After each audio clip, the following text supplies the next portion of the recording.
আমি তো আপনার সঙ্গে 100% একমত। আপনি সবই জানেন, জেনে শুনে কেন অন্যদিকে ডাইভার্ট করেন? বলেন আপনি,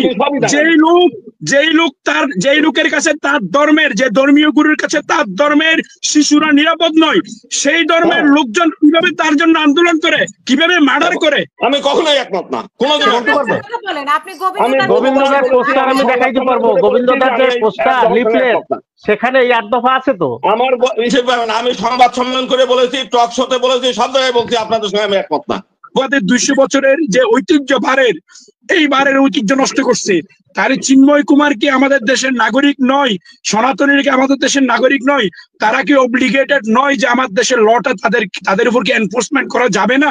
ইসকনের যদি সদস্য থেকে থাকে, আমি তো তাদেরকে ধরতে বলতেছি। আপনি তাদের না ধরে আপনি একটা সংগঠনের বিরুদ্ধে লাগতে, তার মানে আপনি চোরকে ছেড়ে দেওয়ার সুযোগ দিচ্ছেন কেন?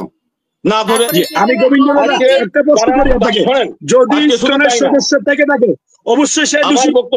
যারা এই ঘটনা ঘটালো তারা ঢাকেশ্বরী মন্দিরে গত পরশুদিনও সংবাদ সম্মেলন করেছে, আপনারা তাদের বিরুদ্ধে বলছেন না কেন? কেন তাদের সঙ্গে আপনাদের সখ্যতাটা কি? যারা এই আন্দোলন করছে, যারা ব্যানার নিয়ে আন্দোলন করছে, ব্যানার করছে, তারা কারা আমরা চিনি না, আপনি বলেন। আমরা বলবো কেন? সমস্ত জায়গায় ভিডিও আছে, সব জায়গায় আছে, সংবাদ সম্মেলন করে এটা বলতে হবে? আপনি বারবার বলতেছেন, নাম বলেন। সংখ্যালঘু, আমি বলি সনাতন জাগরণী মঞ্চের মুখপাত্র হিসেবে পরিচয় দিয়ে আপনি নেটে সার্চ দেন, আপনি সব পেয়ে যাবেন। না, আপনি যদি মনে করেন কিছু লোকের নাম আপনি জানেন, এটা তারা তো গোপনে করে নাই। তারা যেটা করছে, লক্ষ লক্ষ লোক সমাবেশ করতেছে, গোপন করে নাই। এটা তো গোপন সংগঠন না, মানুষ জানুক। মানুষ আচ্ছা, আপনি তো বলতেছেন চিন্ময় কুমারকে ইসকন থেকে বহিষ্কার করছে।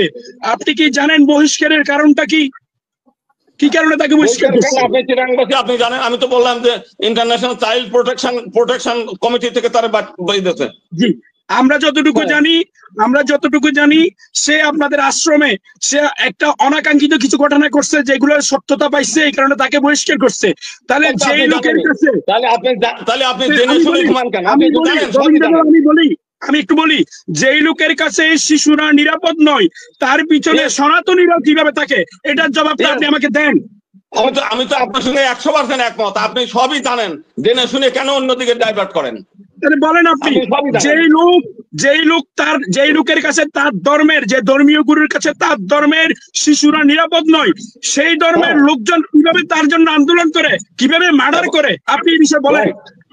আমি আপনার সঙ্গে 100% একমত। কিভাবে তার পিছনে লোক যায়, কারা যায়, তাদেরকে ধরেন না কেন? আমি তাদেরকে ধরতে বলি যে তারা হিন্দু সমাজের নারী, এবং এটা বলতে আমাদের সব নেতারা যে যার কাছে হিন্দু সমাজের বাচ্চা ছেলেরা নিরাপদ না, মহিলারা নিরাপদ না, তার পিছনে কেন হিন্দুরা যাবে? এবং তার পিছনে গিয়ে কে এই আন্দোলন করার পরেও পুলিশ কেন তাদের ধরে না? এখানে যারা যারা নিরাপত্তা বাহিনী আছে তারা কেন ধরে না? তারা কেন তাকে সহযোগিতা করছে? এই বিষয়টা আমাদেরও প্রশ্ন। সরকার কেন তাদের বিরুদ্ধে ব্যবস্থা নেয়? কিন্তু আপনি কি জানেন না যে এরা কারা? আপনি তো সিসিটিভির ফুটেজ দেখছেন, আমরাও দেখছি, আপনিও দেখছেন, কিন্তু আপনি তো চিনে ফেলতেছেন। আমরা হয়তো চিনতে পারতেছি না, কিন্তু আপনি তো তাদেরকে চিনেন যে কারা। আমি তাহলে এখনই আপনার লিঙ্ক দিয়ে দেই, আপনি নিজে পড়ে শোনান। আমি লিঙ্ক দিই, এখনই আপনাকে লিঙ্ক পাঠাচ্ছি। না, আমি সবই জানেন, তার থেকেই জানেন, সব কাহিনী জানেন, সব কাহিনী জানেন। সব কাহিনী জানার পরে উনি এই জিনিসটা লুকাইতে চায়, কারণটা কি? গোবিন্দদার যে কথাগুলি শুনলাম, তো সেখানে তার মুখ থেকে তো সে বলেননি যে কারা। এখন এই সংবাদ সম্মেলন করেছেন, পেপার পত্রিকায় আসছে। না, আমি কেন বলবো সেটা? আপনারা তো এটা সারা বাংলাদেশে এত মিডিয়া আছে, এত টেলিভিশন চ্যানেল আছে। চিন্ময়কে আপনারা স্বীকার করছেন না, কিন্তু তাদের নাম আপনারা বলছেন না যে তারা ইসকনেরই লোক ছিল। ঠিক আছে, না সেটা আমাদের কাছ থেকে আপনি শুনতে কেন চাইবেন? এখন আমরা কার নাম বলবো? হাজার হাজার লক্ষ লক্ষ মানুষ আন্দোলন করেছে। না, আপনারা চেনেন না, পত্রিকায় তো নাম আসছে। পত্রিকা তেমন না যে নাম আসে নাই, কে মুখপাত্র, কে নামগুলো তো আমাদের চেনার কথা। হ্যাঁ, লক্ষ লক্ষ মানুষ তো আর আমাদের পক্ষে চেনা সম্ভব না। আমি যেমন গোবিন্দদাকে চিনি, আমি তো দেখি গোবিন্দদা বক্তব্য বলছেন, তাকে আমি চিনি। গোবিন্দদার প্রতি সম্মান রেখেই বলি, গোবিন্দদা তো দীর্ঘদিন বক্তব্যে বিভিন্ন বক্তব্য বলেছেন যে আন্দোলন আমরা মাঠে ঘাটে করি। এই যে সাধু সন্ত যারা আছেন তাদের প্রচুর শিষ্য আছে, তাদের অনেক সদস্য আছে, তারা কেন আসেন না আন্দোলনে? গোবিন্দ দাই আহ্বান জানিয়েছেন তাদের, তারা আসছে। না না, সাধু আমরা এই সন্ত তো আন্দোলনে এবারে আমরা চলে প্রথমেই আসছে। বলছি যে এর আগে অযৌক্তিক সাধু আন্দোলনের সন্ত সহায়তা আসে নাই। নাই তো। এটা আমরা পরিষ্কার বলেছি। আমার কোন কর্মী এই আন্দোলনে যায় নাই, আমরা না করে দিয়েছি, প্রথম থেকেই না করেছি। আপনার কর্মী আছে বাংলাদেশে? তপন কুমার হাওলাদার আর না থাকলো আমি একা, ধরো আমি ধরেন একা, আমি নাই, হয়ে গেল। আপনি তো জান না, আপনি জান না কেন? আপনি আসুন, আপনি তো একজন নেতা, আপনি একজন নেতা, আপনি আসুন, এই সময় আপনার বক্তব্যটা বলুন। তপন কুমার, আপনার সংগঠনের লোকরা গেছে কিনা সেটা বলেন।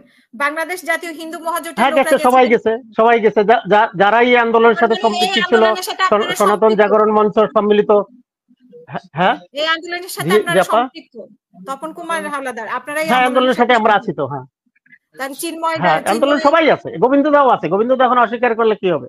সেও তো গোবিন্দ প্রবলেম নাই। এই যে এখন এই 7 দফা তো গোবিন্দ দারও, এই 8 দফা তো গোবিন্দ দারও। গোবিন্দ দা বলতে পারবে যে 8 দফার সাথে সে একমত না? আমি কখনোই একমত না, কোনোদিন বলতে পারবে? আপনি গোবিন্দ দার পোস্টার আমি দেখাইতে পারবো, গোবিন্দ দার যে পোস্টার লিফলেট সেখানে এই 8 দফা আছে তো। আমার হিসেবে আমি সংবাদ সম্মেলন করে বলেছি, টক শোতে বলেছি, সব জায়গায় বলছি আপনাদের সঙ্গে আমি একমত না বলেছি। লিফলেট গুলি তো এখনো আছে মানুষের কাছে, সেখানেও তো 7 দফা আছে না? 5 তারিখের পরে আপনাদের সঙ্গে কোনো আন্দোলনে আমি নাই, আমার কোনো কর্মীও নাই, বললাম শেষ। আপনারা দিয়েছেন, আপনারা যান, আপনার দায় আপনাদের, এই খুনের দায় আপনাদের, আপনারা দায়িত্ব নেন। তপন কুমার, এই যে দায়িত্ব তো সবাই নেবে, আপনি বাদ যাবেন।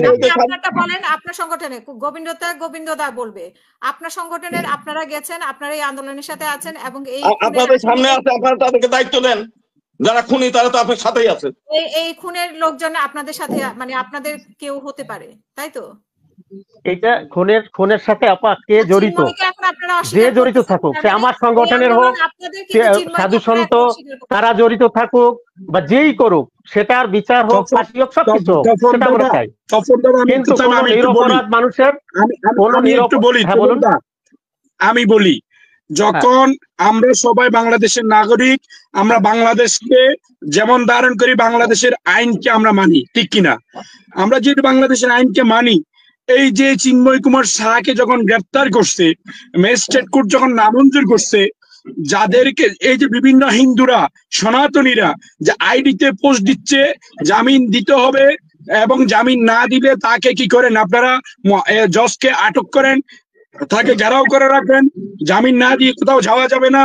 এরপরে একদম মানে সিভিলিয়ানরা এখানে টেবিল চাপড়ে কোর্টকে বলতেছে জামিন দিতে হবে, কোর্ট বিব্রত বোধ করতেছে। তাহলে এটা কি আমরা, যেটা আমাদের 200 বছরের যে ঐতিহ্য বারের, এই বারের ঐতিহ্য নষ্ট করছে? তাহলে চিন্ময় কুমার কি আমাদের দেশের নাগরিক নয়? সনাতনীরা কি আমাদের দেশের নাগরিক নয়? তারা কি অব্লিগেটেড নয় যে আমার দেশের লটা তাদের উপর কি এনফোর্সমেন্ট করা যাবে না? অবশ্যই যাবে। অতি উৎসাহী হয়ে যদি কেউ কোনো আচরণ করে, অতি উৎসাহী হয়ে যদি আইনের ব্যত্যয় ঘটায়, অবশ্যই তার বিচার হবে। কিন্তু বিচার যে অন্যায় করেছে তার হোক, কোনো নিরপরাধ মানুষের যেন বিচার না হয়।